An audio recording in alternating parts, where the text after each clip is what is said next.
One Missouri lawmaker is hoping to return the state to the traditional format of casting private ballots after last year's switch up to a caucus format. News Press Now's Cameron Montemayor has the latest.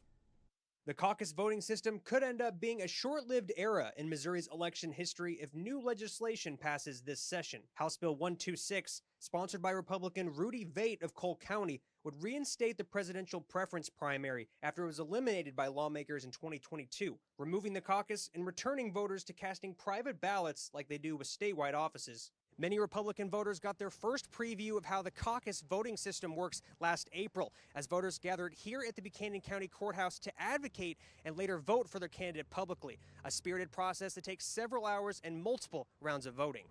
With caucus, 99% of the people don't have the opportunity to really participate. You've got all the people that are your military people, your policemen working, your parents with children. A lot of people don't want to be in front of people and get argumentative and yell and scream. They want to vote.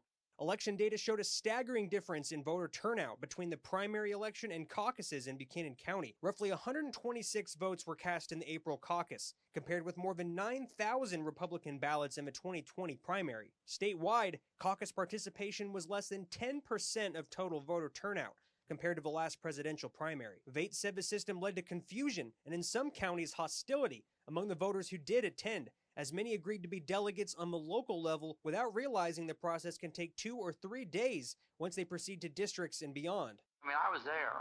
A lot of them didn't even have a clue what it's about. And then the national level, if you want to go, I mean, the rooms this year was like $4,000 for the whole week. A lot of people can't afford that. The House bill has cleared 2 committee votes thus far, most recently on March 13th, and now awaits further action on the House floor.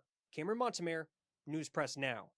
Now, on top of reinstating the presidential preference primary, the bill also seeks to extend the in-person no-excuse voting period from 2 weeks to 6 weeks prior to the date of the election.